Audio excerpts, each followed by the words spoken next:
আমি গুলিস্তানের পথ ধরে যাচ্ছিলাম, হঠাৎ করে দেখলাম রাস্তার পাশে একটা লোক গোঙড়াচ্ছে। তো ওনার রক্ত এবং পুঁজমাখা লুঙ্গি আসলে দুর্গন্ধে ওনার কাছে যাওয়া যাচ্ছে না। আমি ভাবলাম যে অ্যাক্সিডেন্ট করছে, বাইক থেকে নেমে ওনার কাছে গেলাম। তোমার এই অবস্থা কেন? হসপিটালে যাইতে পারো না, চিকিৎসা নিতে পারো না? উনি বলল কিছুদিন আগে ওনার একটা গাড়িতে ধাক্কা লেগে ওখানে ছিলে গেছিল।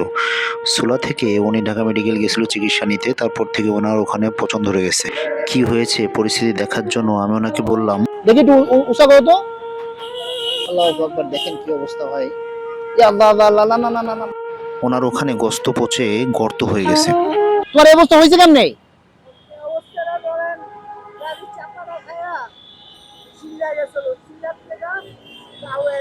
তাই তুমি এই অবস্থায় কোনো হসপিটালে গেলে তো তোমার ট্রিটমেন্ট দেয়, সরকারি হসপিটাল আছে, সেখানে যাও।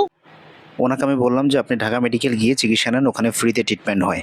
উনি যে কথা বললো সে কথা শুনে আমার কাছে মনে হলো যে এদেশের নাগরিক কিনা আমাকে একটু ভোটার আইডি কার্ড চেক করে দেখতে হবে। আর কেন বললো এটা আপনাদের সামনে বলতেছি, চলেন। তুমি একটা কাজ করো, তোমার আমি টাকা দিয়ে যাচ্ছি, ঠিক আছে? এই টাকা দিয়ে তুমি হসপিটালে যাবা, ঠিক আছে? হসপিটাল, যে কোনো সরকারি একটা হসপিটালে যাবা। আমি ওনার কথাটা ইগনোর করে ওনাকে আবারও বললাম, আমি কিছু টাকা দিলাম, দিয়ে বললাম যে ভাই আমার যা সামর্থ্য আছে আমি এই হিসাবে আপনাকে কিছু টাকা দিলাম, এটা নিয়ে আবার আপনি সরকারি হসপিটালে যান এবং গিয়ে দেখেন যে আপনি ট্রিটমেন্ট করাইতে পারেন কিনা, কারণ আপনার পায়ের অবস্থা খুবই খারাপ, যেখান দিয়ে গোস্ত পচে রক্ত বের হচ্ছে। সরকারি হসপিটালে গেলে আপনাদের চিকিৎসা নেয়। হুম হুম। হ্যাঁ। আহা, এটা কোনো কথা মামা? এটা কোনো কথা বলো? বাবা 500 টাকা দিয়ে ওষুধ পানি কিনা খাই। দোয়া করি সাল্লাল্লাহু। আমি গন্ধে দাঁড়াইতে পারতেছি না, এত গন্ধ। কিন্তু এখানে আপনার তো এই গন্ধ তেল আমার মেডিকেলে নয় না। না না ভাই, কেন নেবে না ভাই? ওকে ঢাকা মেডিকেলে হসপিটালে গিয়ে টিকিট চিকিৎসা নেওয়ার কথা বললে ও আবারও যে কথা বললো যে ঢাকা মেডিকেল হসপিটালে নাকি ওকে চিকিৎসা নেয় না, ঢুকতেও দেয় না। ভাই আপনাদের কাছে আমার প্রশ্ন, ঢাকা মেডিকেল হসপিটালে যদি গরিব বেওয়ারিশ লোকের চিকিৎসা না হয় তাহলে সরকারি হসপিটালে কার চিকিৎসা হয়? এটা আপনাদের কাছে আমার প্রশ্ন। আর ঢাকা মেডিকেল হসপিটালের মতো একটা জায়গায় যদি আবার কেউ কি হেল্পও করে না, ওনাকে নাকি মেডিকেলের চিকিৎসাও দেয় না। আমাদের সরকারি হসপিটালগুলো কি জন্য আছে বলেন তো ভাই কন্টেন্ট করতেছেন কন্টেন্ট। ভাই? কন্টেন্ট যদি করতেছেন পাশ দিয়ে অনেক লোক হেঁটে যাচ্ছিল, কিন্তু ওনাকে ওনার দুর্গন্ধের কারণে আসলে ওনার পাশে কেউ দাঁড়াচ্ছে না। তো এক ভাই এসে আমাকে জিজ্ঞেস করলো, ভাই আপনি কি কন্টেন্ট ক্রিয়েট করতেছেন? যদি কন্টেন্ট ক্রিয়েট করেন তাহলে ওনাকে কিছু সহযোগিতা করেন যেন উনি চিকিৎসা নিতে পারে। আমার সামর্থ্য অনুযায়ী আমি ওনাকে হেল্প করলাম এবং আমি বললাম যে ভাই আমি আমি দিছি, ওরে ওরে টাকা দিছি, বলছে কি আপনি যে কোনো একটা ভ্যান রিক্সা ঠিক করে আপনি ঢাকা মেডিকেলে যাবেন, ওইখানে আপনার 100% ট্রিটমেন্ট দেবে, দেওয়ার জন্য বাধ্য।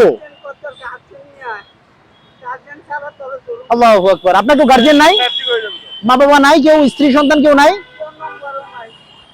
ওনার আসলে কোনো আত্মীয় স্বজনও নাই। ওনার ফোন নাম্বারটা চাইলাম, উনি বললো যে আমার ফোন নাম্বারটাও নাই। যে জন্য আমি আসলে চাইছিলাম যে ওনার একটা ফোন নাম্বার যদি নিয়ে আসা যায় তাহলে ওনাকে আমি আসলে কন্ট্যাক্ট করে ওনার সাথে আমি পরবর্তীতে যোগাযোগ করব। উনি যেভাবে হাজারি করতেছে, উনি ব্যথার জ্বালায় খুব কাতরাচ্ছিল এবং বলতেছিল মাঝে মাঝে যে আমি মরেই যামোগা, আমার কেউ নাই, আমার ঢাকা মেডিকেল ট্রিটমেন্ট দেয় না, হসপিটালে রাখে না। তো আসলে আমি আসলে বুঝতে পারতেছি না আসলে যে আমি আসলে এই সিচুয়েশনে কি করব। কথা বলার ফাঁকে ফাঁকে ও আমাকে অনেক কথা ইঙ্গিত করে বলতেছিল, কিন্তু আসলে আমি মানবতাটা কোথায় আমাদের? আর সরকারি হসপিটাল চিকিৎসা দিচ্ছে না, কেন দিচ্ছে না? প্রত্যেকটা মানুষের ভিতরে যে মানবতা, এই মানবতাটা আসলে আমাদের আর আজকাল লক্ষ্য করা যায় না। হয়তোবা আমি যদি 20 বছর আশেপাশে দিয়ে অনেক লোক হেঁটে যাচ্ছে, কিন্তু আসলেই মানুষের ভিতরে যে মানবতাটা এটা আসলে এখন আর লক্ষ্য করা যায় না।